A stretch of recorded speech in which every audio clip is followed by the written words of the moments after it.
Commencing countdown. 3, 2, 1. This is the Contracting Experience, connecting government contracting professionals to the world around them through conversations with acquisition influencers, insights into evolving hot topics, and sharing lessons learned from the field.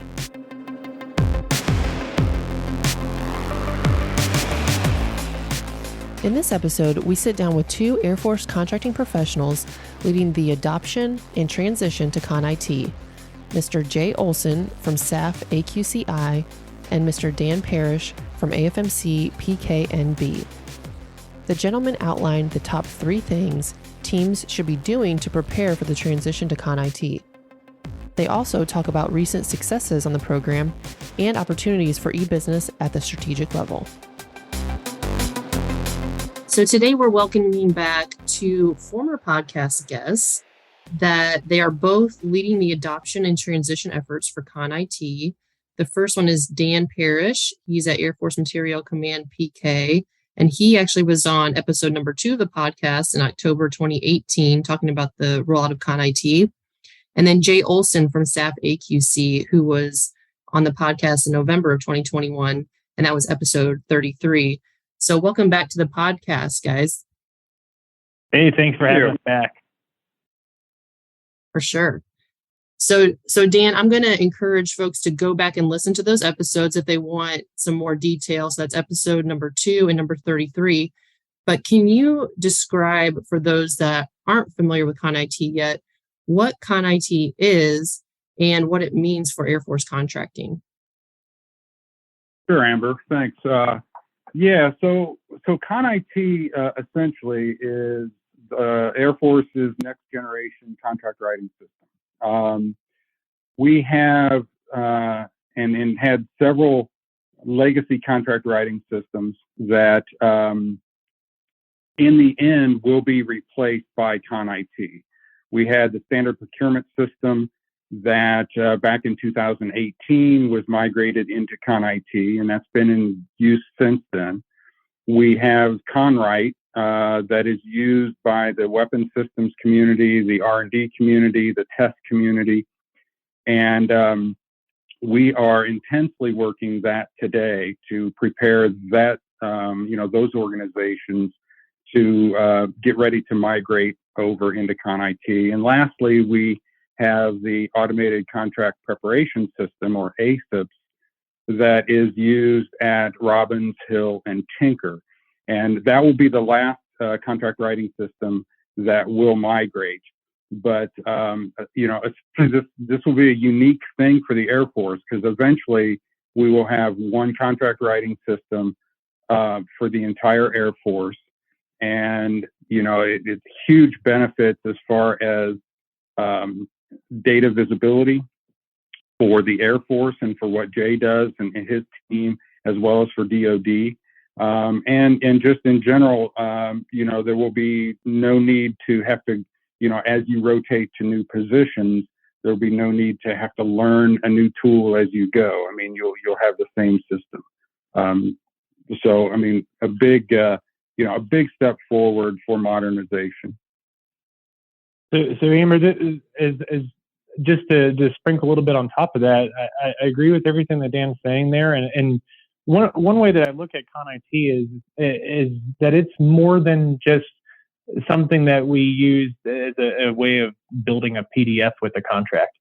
It is a very powerful weapon system in its own right that makes it possible for us to have interoperability. And Dan mentioned DoD and a number of others that we work with. It provides for transacting data and providing the details of those contracts to all of our different partners, whether that means it's DFAS, Defense Finance and Accounting Service, or DCMA, the Defense Contract Management Agency, other agencies that have interest in getting the nuggets from what we have in our contracts. There's a lot of power that ConIT brings there, and it's way beyond just producing a pretty PDF of a contract. And this is also a major vehicle that we've had to re-engineer our business processes And as we've been building ConIT for the past several years now, we have been taking a look at how we do business differently across our various different centers, from the Space Force, the Air Force, to even others outside of the Department of the Air Force. We have a number of different ways that, even though the FAR and the DFARs may say that you need to do X, Y, Z things, there's a lack of instruction often that in terms of how we would actually define and handle the business processes so that we can collect the information that's needed to trade it with the various other interested parties throughout the entire procure to pay cycle. And by procure to pay, I mean from the moment that a requirement is a twinkle in somebody's eye to actually being a validated requirement, to having funding approved for that requirement, to having that funding provided to the contracting office to put on contract, to actually having the contract awarded and having the accounting systems updated to know that the obligations have been recorded, to paying out the contract and accepting and inspecting and having the contract closed out and reporting to the Treasury that everything's done, et cetera. All those different pieces that we don't necessarily see from our lens every day on the procurement side because we're in the thick of negotiations or whatever it might be. ConIT is a huge enabler for that, and all the different activities that we have that take place across the entire procurement life cycle.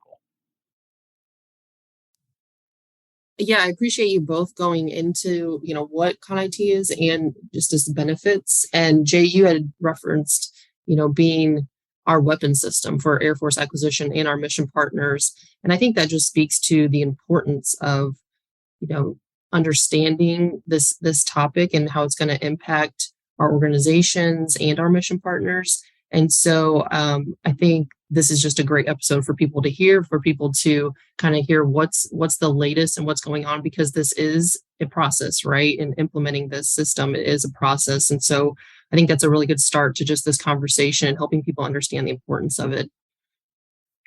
Yeah, it's something that I don't communicate often enough. I've worked in multiple program offices for various different weapon systems, and there's nothing different about building ConIT than there is to build the platform that you choose. We do all the systems engineering, we do all the requirements definition, we do all the testing, all the different things in supporting a fielded product, et cetera. That whether it's a system that has metal or if it's an electronic system or business system like this, there's every degree of complexity that comes along with this program and what we do, and interoperating with other programs and dealing with obsolescence issues, et cetera, that come along with ConIT as happens with every other program that's in the portfolio for the department, whether that's satellites or whether it's aircraft or whatever it might be that we're purchasing. For sure. All right, Jay, so Air Force installation contracting organizations have been successfully using ConIT for a few years. What other successes have we achieved in the program?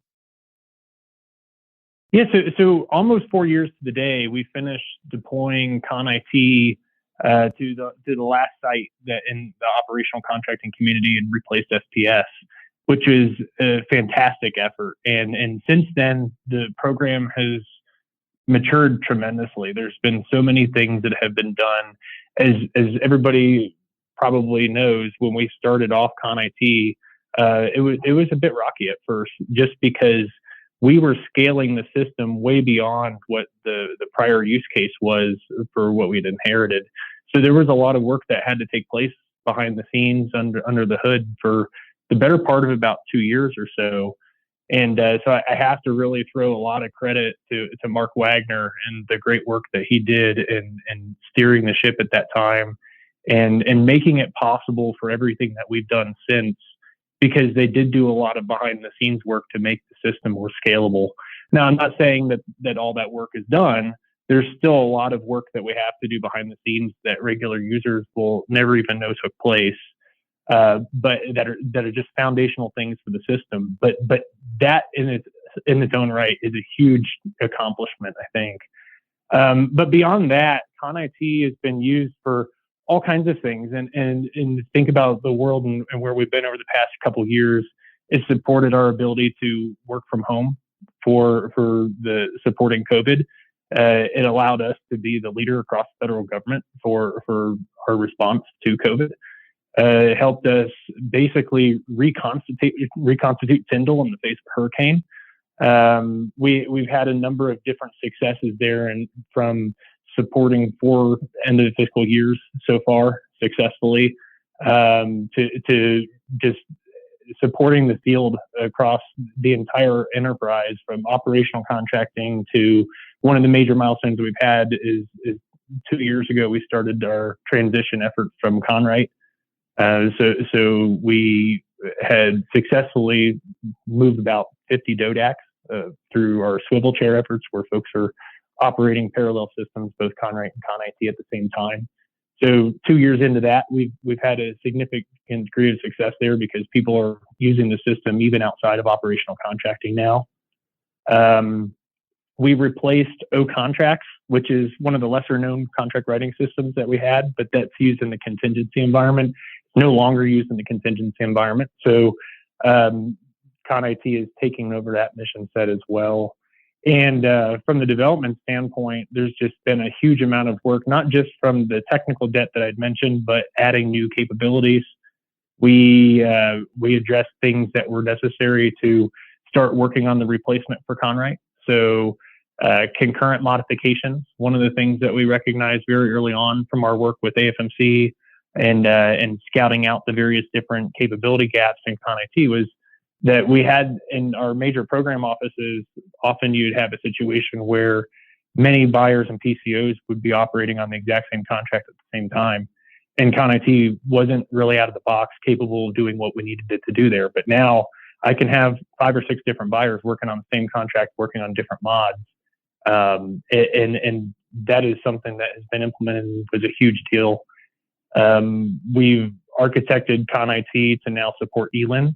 And so there will be quite a bit of changes that come to folks who need ELINs for whether it's aircraft production, sustainment, or any other use case for that matter. But there's something there that we had a major lift on, supporting multiple deliveries.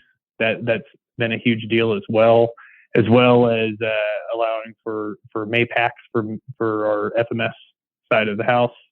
There's been just a huge degree of work, things that people have accomplished on our team and in our partnership with AFMC and the various different subject matter experts that we brought in from the field to make it possible to have the system stabilized from its inception to having us scale it to more users, to building out new capabilities in order to really realize the vision of having a single system and keep moving in that direction.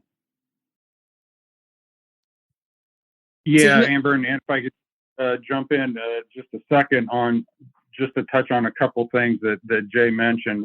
One, just to get a flavor, the swivel chair that he mentioned is really a huge step, because like he said, we built the system. It initially went in for operational contracting. But because of how it can be used, if you can hit the internet, you can use ConIT. We have, many sites within the weapon system community and now within the logistics business environment using ConIT. And what that does is just ease the burden as far as migrating folks, getting folks trained. So the learning curve, goes away when we eventually deploy there. That's just a big change from, I think, how we have developed and fielded systems in the past. The other thing I would touch on is, as we work with our business partners out there, the logistics community, the financials, they understand the processes that we are all kind of sharing. And so the discussions there behind the scenes, because of the advent of getting ConIT out there and working, I think we're all, at least as we all modernize, we're walking towards the same goals and have the same steps. The data is going to be there as it is already. It's going to be,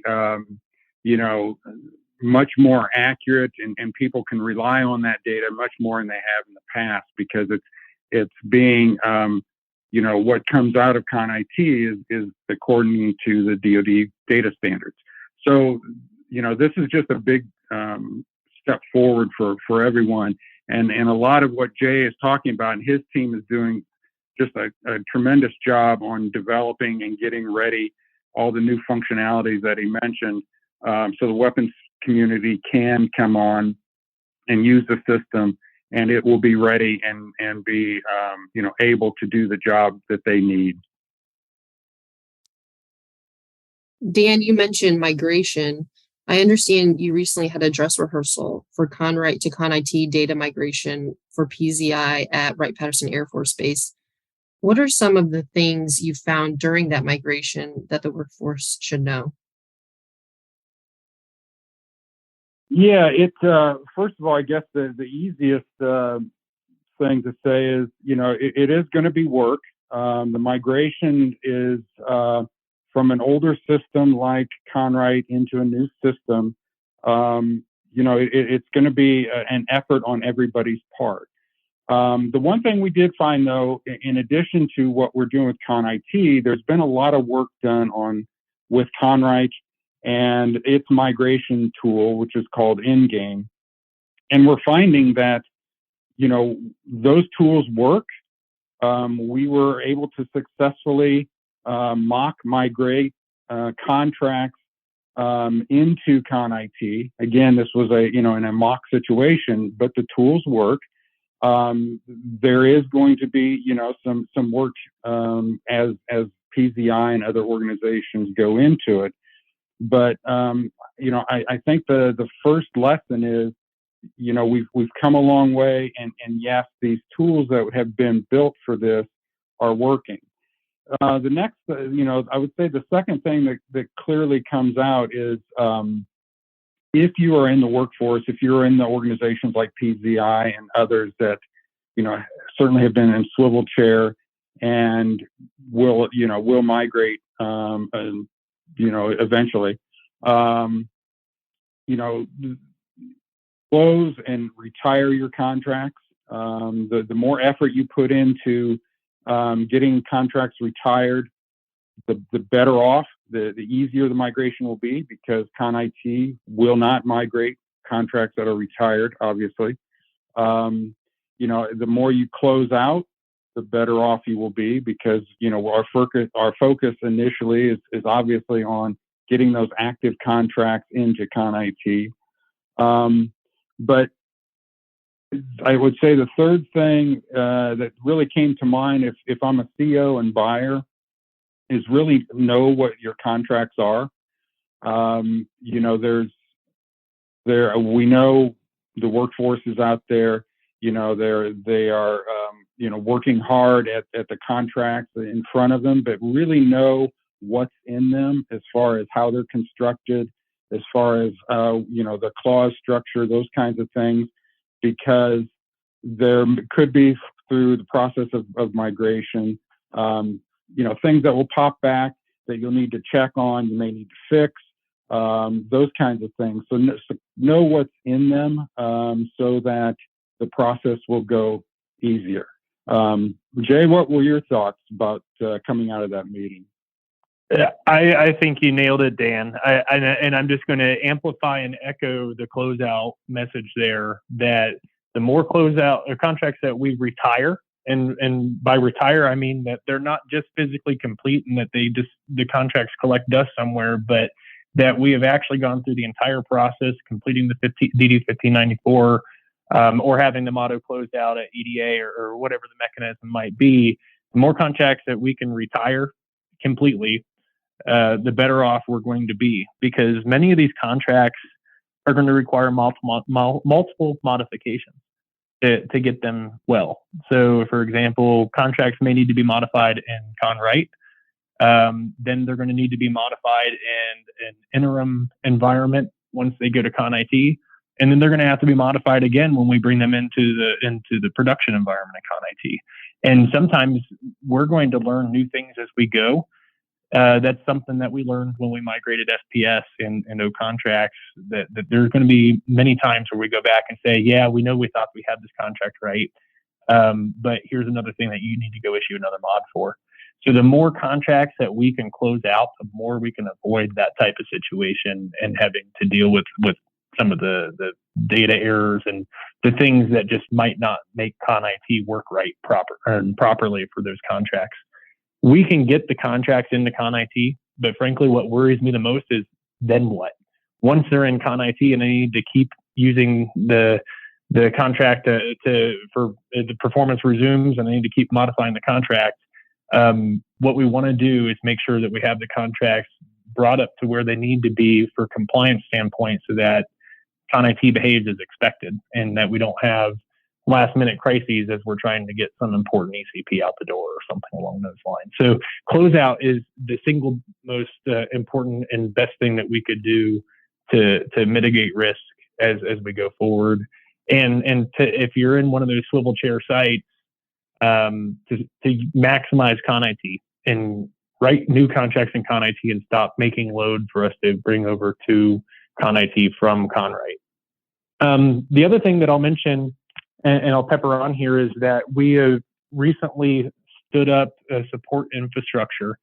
And so there will be significant work on the execution office's side to implement the changes and close out contracts, et cetera. But they won't be alone in this. There's a significant amount of documentation that's been created to help folks with the common problems and that type of thing. But then we're working to stand up what we're calling the change agent migration back shop. And the idea behind this back shop is that we're going to have a group of folks who know both Con IT and Conwrite very well, and that they've gained some battle scars by working through the PZI migration and some of the other sites to follow to be able to anticipate and work through resolution of issues. So I expect that the back shop itself will be consulting with various different offices to help give them a heads up on the types of things that they're noticing and working through, helping them through various different issues that might arise through a ticketing system, for example. And so folks won't be on their own in this transition, but I also want to just convey that I fully expect, especially as we get started here, that there will be bumps in the road and that there are going to be new things that we learn as we go, just because the vast complexity and array of different types of things that we do across both the Air Force and Space Force, that we haven't anticipated every single thing that we could have to overcome. But I think that we've done a lot of good work over the past few years to really anticipate as much as possible. And so I really have to thank AFMC, PKN for their leadership with this, LCMC and specifically LCMC, PZCY and their leadership in this, and also our partners with the Con IT and Conwrite PMOs, because there's been a lot of testing and work done in the background, but it's not infallible. I know that we're going to work through these issues, but again, close out contracts, close, and by close, I mean retire. That will help us to facilitate the transition in the least painless way, or at least painful way possible. All right. So Jay, what are the next steps in the program? What can we expect in 2023? So first I'll do a shameless plug for our AQCI town hall. So each quarter we're engaging, and we've done 2 of them now, and I anticipate that we'll continue doing them. We'll engage with the field and show the various different capabilities that have been developed, what's on the horizon, and more of a real-time kind of way, because we are using the agile development process to build Con IT, and things do change, and they change often. So we're using that as a communication mechanism to bring folks up to speed. We just did one. It's posted on Air Force Contracting Central and linked to the AQCI tile on the front page, and you could go to the contracting modernization site through SharePoint there as well. So that's first and foremost how people will get this news. But what's coming in 2023, here just some brief previews here. So we've been talking about data migration. It's here, and that's going to be really at top of mind as we start kicking off January. That's when we're going to, no kidding, start moving contracts from PZI, from their Conrite instances over to ConIT. Once we finish PZI, our plan is to follow in the footsteps of what we did for Swivel Chair for the most part. There may be a couple exceptions that we end up making, but the idea being that PZI and Edwards, for example, were some of the first adopters for Swivel Chair. We're going to start with those folks for data migration. So at some point here, as we start working through the issues with PZI, we're going to start lining up a parallel track to start working with the folks out at Edwards and work on some AFTC work and get that in motion. So that's huge, because this is something that we've been working towards for a very long time. And so now we have the hooks in ConIT to make it possible through the development efforts that we've done. We have the hooks in Conrite, as Dan had mentioned, Endgame, but also Conrite itself. We're going to deploy a new version, an updated version of Conrite in the very near future. It's going to be Conrite 7.7. There will be some things in there that will facilitate migration, and there'll be some things that we have to use to address some of the cleanup activities that will be required for migration. Specifically, the supplies and services, templates for CLINs. There's going to be some work there, we think. And more to come on that. If you come to our town halls, we'll just do a teaser there, and then we'll provide some more information there. So migration is huge. Not only that, we're going to continue working on our efforts for Swivel Chair. So I mentioned that we have somewhere around 50 DODACs that have at least some presence in ConIT from Conrite, that Conrite community. And we have another 50 or so to go. And there are very few things that ConIT doesn't do for most procurement organizations. So we're going to continue expanding with Swivel Chair, and it's time to get folks in, if at all possible, so that we can get them going with building new contracts in ConIT, having their accounts set up, getting their training, and doing all the different risk reduction activities that are required. So just anecdotally here, we were looking at PZI last week for their data migration. Very few contracts have been issued out of Conrite since they started Swivel Chair 2 years ago, which is great, because now that means that we've really clipped off Conrite and all the new stuff is being made in ConIT. That is going to seriously decrease how much we have to worry about in the transition process. So I want to scale that to other divisions, other SPOs, other program offices out there to start doing the same thing, because ConIT is largely capable. Now, from the contract side, the main capability that's missing today, and something that we're about to get started on, is undefinitised contract action. And so that's something that is highly complex. It's something that we've worked with. Dan mentioned the procurement data standard. We've worked with DPC to build out the capabilities within the data standard. So now ConIT can be built to handle undefinitised contract actions. So I anticipate that we're going to be starting that in the coming months in parallel with all these other efforts that we're doing. That's really the last key effort that will need to be done for unclassified contracts. So in addition to that, we're going to have classified work continue to be underway for ConIT as well. So the past 2 years or so, we've been doing a risk reduction effort for that, for people who currently operate, say, Conrite in a SCIF, that we would have them now working on the ConIT side. Now, there's a lot of variables there, because we have a huge amount of complexity to that particular problem, but we have demonstrated that ConIT can work in an environment that is not on NIPRNet, that does not need to talk to the various other different systems. So that's great. We're going to continue advancing that effort in 23, and the RCO, the Rapid Capabilities Office, that is the first target there of getting that capability deployed, and then we'll continue working throughout the enterprise on that. In addition, we're going to start working on grants and cooperative agreements. So there's there's a huge effort that's taking place at OSD right now to have the data architecture put forward, and I think that we have something that we could start using for our development efforts on ConIT, because ConIT does not support grants or cooperative agreements right now at all. So we're going to continue working on that. And I know I'll get a question about other transactions, so I may as well address that as well. We're not building other transactions into ConIT in 2023. However, there is groundwork that's being laid with a new data standard at OSD on that as well. So in future years, probably a couple years out, I think that it'll be possible to support OTs, other transactions as well. Other than that, there's going to be a whole slew of different capabilities that we add to the system with ConIT. And we're also continuing to partner with others in the enterprise, in the larger DoD enterprise, as we support efforts for PIEE, for the Procurement Integrated Enterprise Environment, for PI, as you may call it, and working with that and ConIT together. As in 2023, one of the items that our program office is working on is getting ConIT cloud hosted. And we're going to be working with the PI folks to try to get single sign-on. And that probably won't be accomplished totally in 23, but we'll certainly be well on the path, so that we have a single destination, which is PI.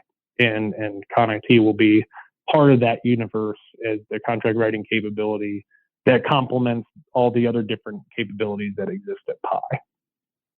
So that's my perspective. I think that Dan probably has a number of other things that he could add from AFMC perspective, but there's just a lot of irons in the fire, and it's super exciting to be part of. Yeah, Jay, you hit on all the main ones. I would just say, as a team, the other thing that will continue into 23 is our outreach to our business partners. Right, we continually talk with FM about what they're doing with DEAMS and FRC and other areas that they're modernizing. We continually talk with our A4 partners on the modernization efforts, that they're doing. And as I mentioned before, the idea is to make sure we are not going in different directions, that they're modernizing in a way that'll be complementary to how we're modernizing, and all the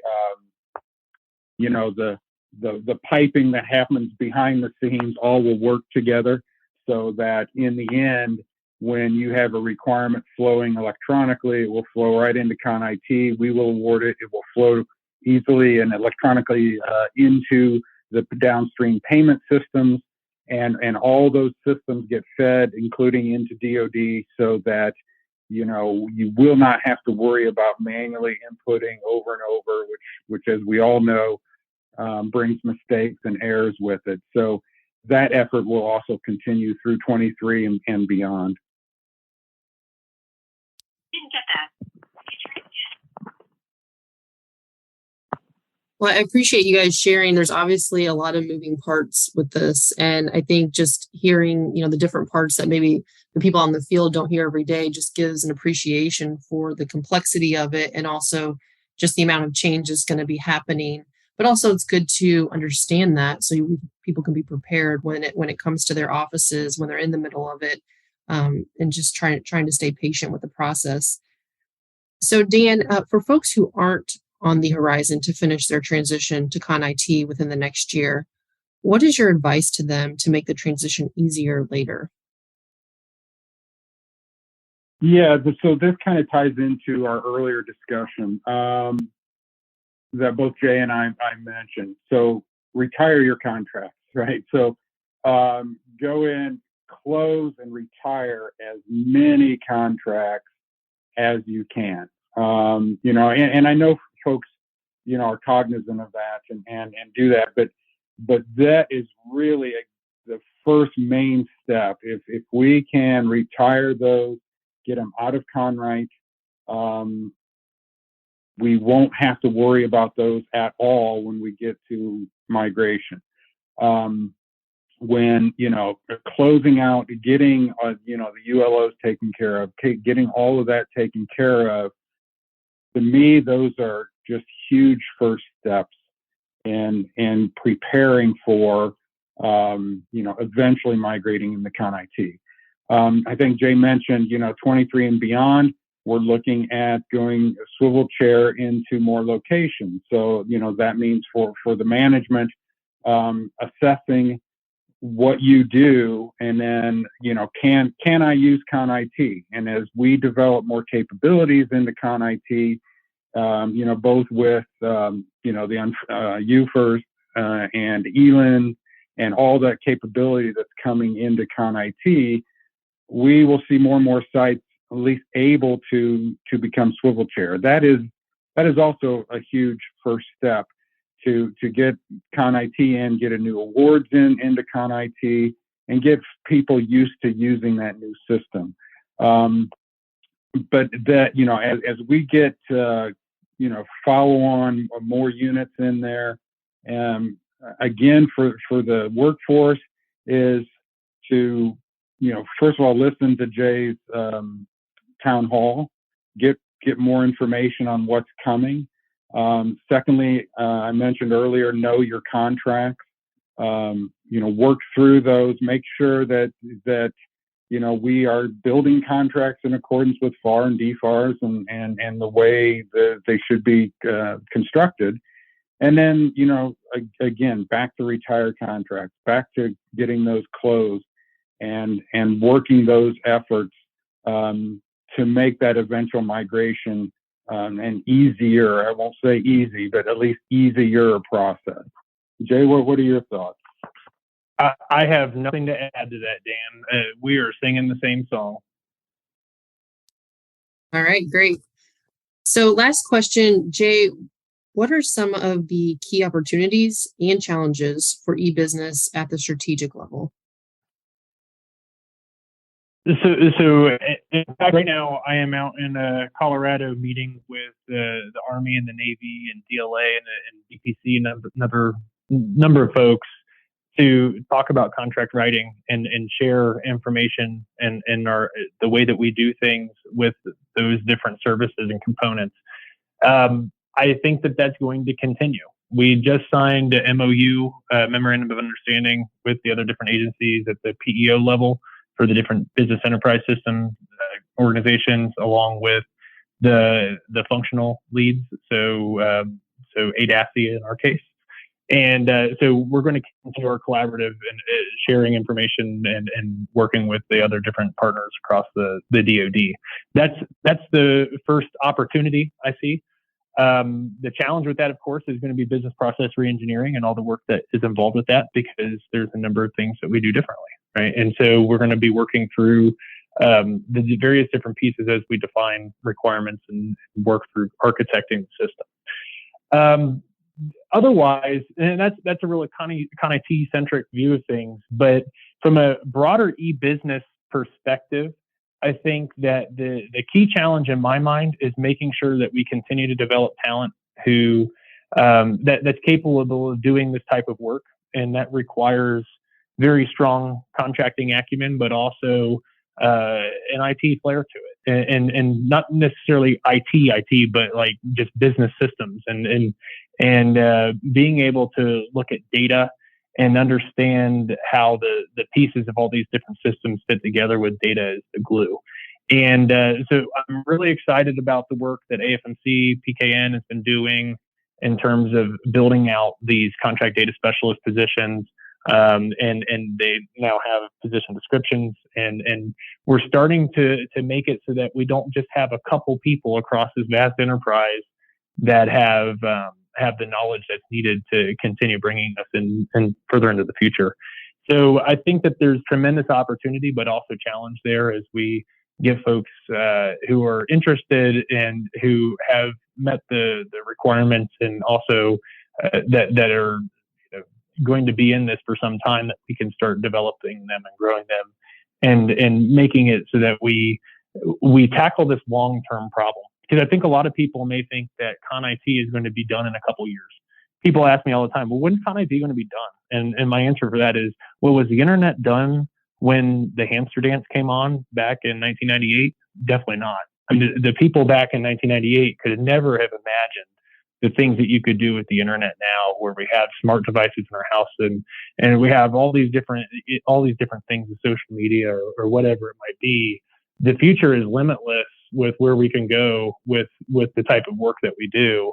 And I think that we're going to go there because our trading partners, whether that's industry or whether it's the other different agencies that are government agencies that use our data to pay out contracts or evaluate whether or not we got what we went on contract for, or whatever it might be, they're going to demand that we continue to modernize. And so I don't see ConIT as just an endpoint. So strategically, I think that we have to develop the people, we have to develop the processes, we have to continue working towards the future and building out that vision of where we're going. And of course, we're going to adjust as the world adjusts as well, because technology is just such a rapidly evolving thing. And our business is rapidly evolving. I mean, even since I got my warrant about 10 years ago, contracting has changed so much. I'd never heard of an OT when I went through my warrant board, but now it's something that is a major instrument that we're using. And so even just what we do functionally as a contracting profession is changing. And so, of course, we're going to have to modernize and change our systems and to account for all the challenges. And you know, Dan had mentioned the other different partners that we have that are outside of contracting, whether that's the financial management community or the logistics community, or there's a number of others. Working with them is going to be a great opportunity for us to improve our business, but also challenging, as they have a whole litany of different systems that do things in different ways, and they have their different regulations and different ways of handling things. So all this has got to coalesce. And it leaves me really excited for what we're doing in the future with this. And if anybody is excited about this with me and with the rest of us in PKN or SAP AQCI, come talk to us, and we can certainly provide some mentorship and provide some advice. And we want to continue to build out folks who are interested in this type of work and can do this type of work. And I'll leave the stage with this one last thing, is that this is just as much contracting as anything else I've ever done. There's so much contracting that goes into my job that I have now, and past few jobs really, that I'm dissecting every single aspect of what we do and trying to wrap a system around it. So it is hugely contracting-esque. And that's exactly why we're building this out as a shred, if you want to think of it that way, within contracting. All right. Well, I love that you're kind of making that sales pitch for contract data specialists. I think it's exciting because, you know, sometimes when you go into contracting, you think, okay, I have to go be a buyer and then a contracting officer, and that's kind of my career. And then I can go up to management. But, you know, having these other avenues of people that are interested in this, I think is great. And so I wanted to definitely. Yeah, go ahead, Jay. And I didn't mention, you know, this isn't just for the IT guys. This is for everybody. We're opening up partnerships with policy. We're opening up partnerships with pricing.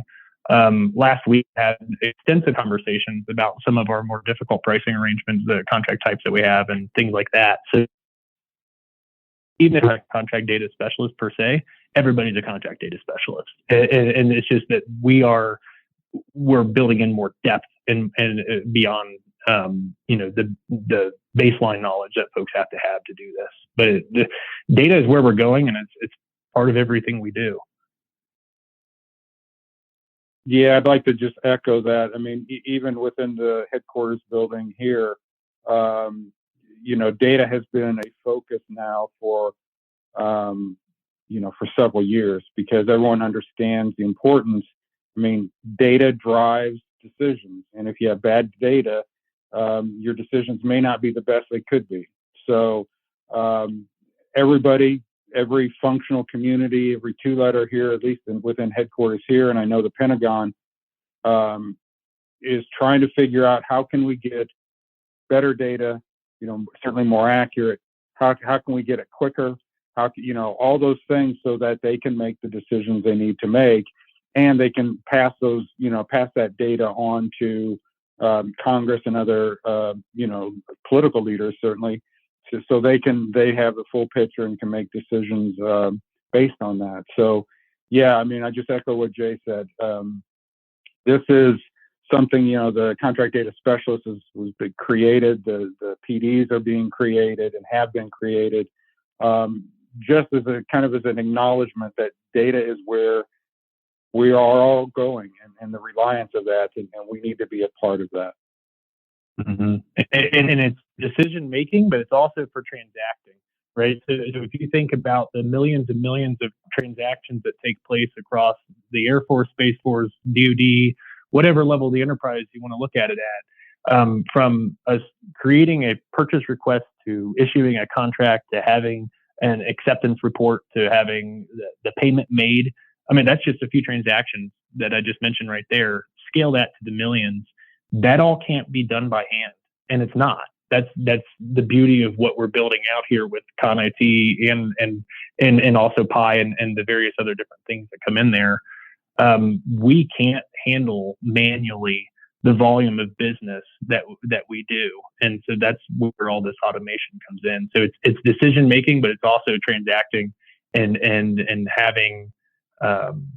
having this data flow from one system to the next, so that others don't have to have their jobs just be the data entry, and it increases accuracy and timeliness and all the different things that David mentioned. Well, thank you both again to Dan and Jay for coming back on the podcast and sharing the adoption and transition efforts for ConIT. I appreciate it. Thank you. Thanks so much, Amber. Appreciate it. If you have suggestions for topics or people to interview or feedback on the podcast, you can submit those at thecontractingexperience@gmail.com. I want to thank you all for listening to the Contracting Experience podcast. Until next time, keep connecting to the world around you.